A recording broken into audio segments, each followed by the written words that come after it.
There's been a lot of press lately about the Amazon Echo, how despite having sold more than 200 million units, it's still an abject failure from a commercial perspective.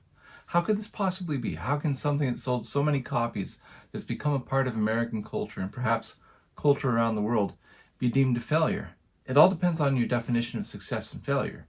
If you're a company, your definition of success tends to include making a profit, and that's something that the Amazon Echo hasn't been able to do. There's actually several different reasons for this. The first is that the decision was made to sell the hardware for near cost. In other words, selling hardware itself doesn't necessarily make a significant ongoing profit for Amazon. The second is that the units that are being sold have an ongoing cost to Amazon, providing back-end services for them, patches, having software engineers take care of updating things, and a continuing research and development effort to create new versions and new features of the hardware and of the software. They did the right thing to try and create an ecosystem, and in fact the ecosystem has been fairly successful, with more than 100,000 skills, which you can think of as programs that run on the Echo, available for use. However, these haven't been successful at generating revenue for Amazon, and one would assume not necessarily for generating revenue for the people who wrote them either. This tends to be a real problem for a product. And in fact, it's a great free lesson for those of us who like to develop products and hope to release things. How do you create a successful product? One thing that you really need to do is think about how you're going to monetize it. This is something that Amazon is normally great at. You need to have a way of generating revenue, getting ongoing costs back from the people who own these machines to help pay for the back-end infrastructure like cloud services. You may not realize this, but every time that you talk to your Alexa, every time you ask it to do something, it's actually reaching out to servers in the back end, servers that have to be kept up and running 24/7 by Amazon. The service has to be available, it has to be reliable, it has to be scalable with demand that may fluctuate up or down by a factor of 100. This is something that Amazon excels at, but it also costs money both for writing the software and for maintaining it. And this really helps illustrate how they wound up in trouble with the Echo, despite having sold 200 million units. The money that they're making off of it is minimal.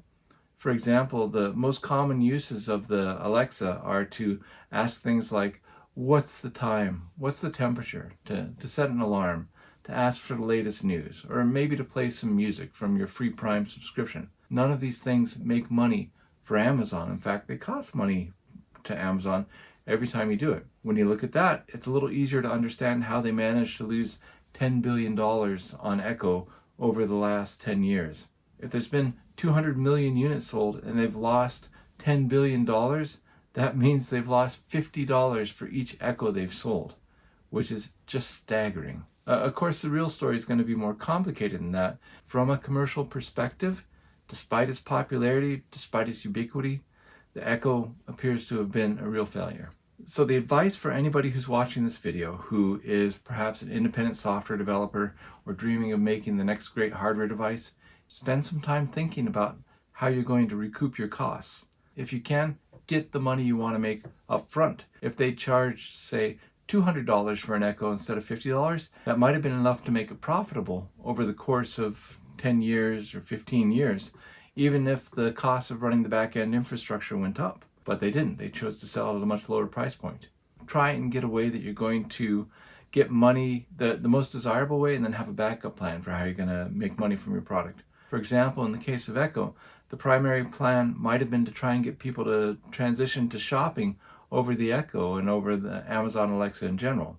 If you can get more things sold, reduce the friction of buying things, just like Prime did, then that can be a strong justification. But let's say that that didn't work out.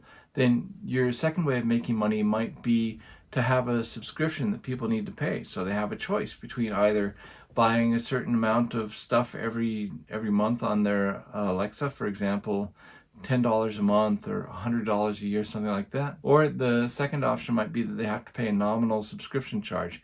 They have to be a member of Prime, or they have to pay $19.99 a year to be able to have upgraded voice recognition and the various skills and so on that come for free.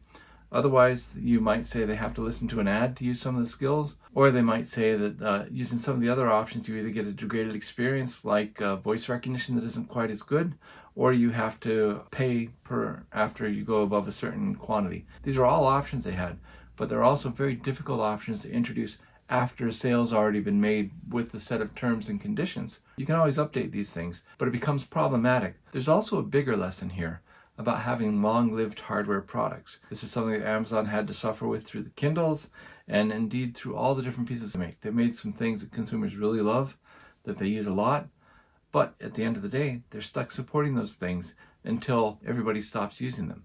That can be a real problem for older technology. Kindle's been around for 15 years now. So you can imagine the headaches they get into there. That's all I have to say about Amazon and the situation with the Echo. I love it. I've got probably a half dozen or a dozen of them myself, and I really enjoy using them, listening to music and using them to set alarms and a whole slew of other experiences. That doesn't change the fact that it wasn't this greatest strategic move for Amazon to release pieces of hardware that require significant back-end resources to support. That's all I have today. Hopefully I'll be back with more tidbits in the future. Thanks a lot. Hi, this is John. Thanks for watching. If you enjoyed this video, please think about subscribing so you get notified of my future videos. Also, if you are interested, you might want to check out the video I have linked here. Thanks, and keep on pushing forward.